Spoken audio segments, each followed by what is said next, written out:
Om Shanti, Om Namo Bhagavate Vasudevaya.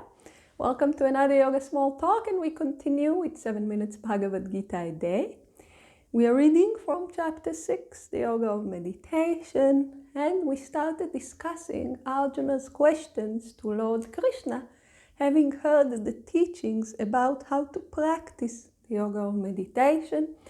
We heard Arjuna telling Lord Krishna in verse 33, this practice that you are prescribing for me, I do not see how I can do it properly over a long period of time. I do not see its steady continuance, because meditation is a practice that is done with the mind, and the mind is extremely restless.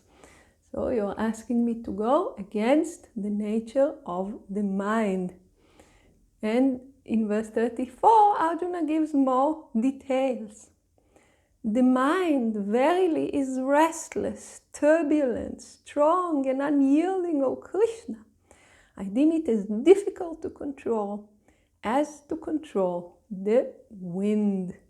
Swami Shivananda tells us the mind constantly changes its objects, and so it is ever restless. And Arjuna here gives all the characteristics, you see. It is restless. It is turbulent. It is strong, meaning it's not just a little vibration. It is strong. It is unyielding. It's not disciplined. I cannot just easily control it. Oh Krishna, I deem it as difficult to control as it is to control the wind. What is Arjuna saying? It's a metaphor to something that's uncontrollable. Now here an interesting interpretation, wind as prana. So to calm the mind, really, we need to calm the prana. This is why, for instance, pranayama is prescribed for practitioners of meditation, because we can either work directly with the mind, calm the prana, or we can calm the prana and then the mind will also calm down. Because as long as the prana is agitated, the mind is agitated. And there's a very beautiful teaching about it in the Hatha Yoga Pradipika. In general, Hatha Yoga is where you will go if you want to learn more about the relationship between the mind and the prana. But we can also take it as is, difficult to control as it is to control the wind. Can any of us control the wind? Tell the wind where to go? No. We can constrain it for a minute, build devices where the wind will travel, have windows around the house so that the wind will not get in. But this is not controlling the wind. It is like using a sail. And I'm saying, okay, the wind is there, I will harness it. So we are harnessing the wind, but we are not controlling it. So Arjuna is telling here, Lord Krishna, it is as hard to control as it is to control the wind, meaning mission impossible.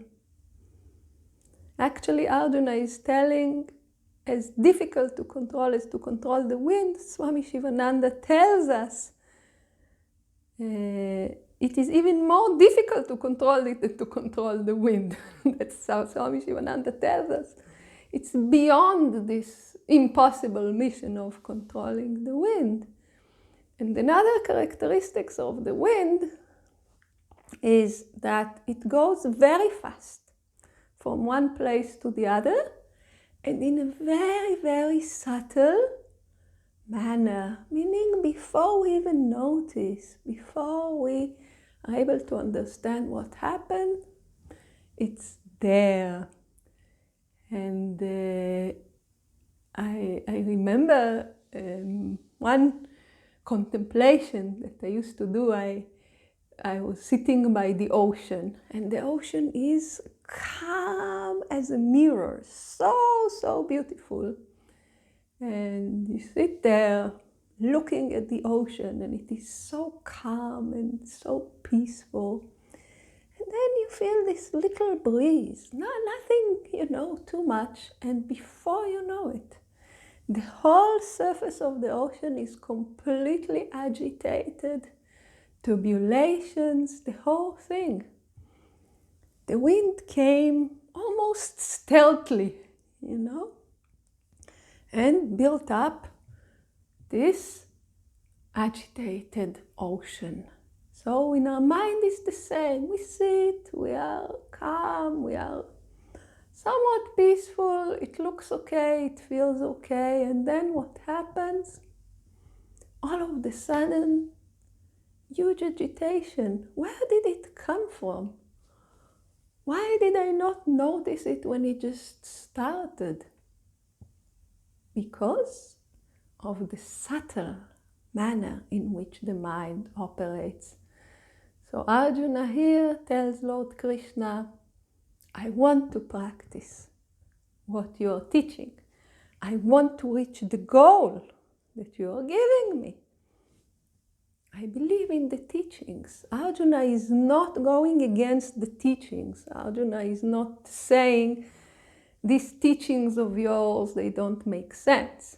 He's telling, for me, I don't feel that I can practice it in a long-term successful way because the mind is so restless. So Arjuna is perplexed and he's putting out the question very clearly. You can see he's giving details, he's expressing very, very clearly where his difficulty is, and then he's silent. Now it's time for Lord Krishna to give the answer. What is the answer? We will see in the next talk. So please join us. Om Shanti.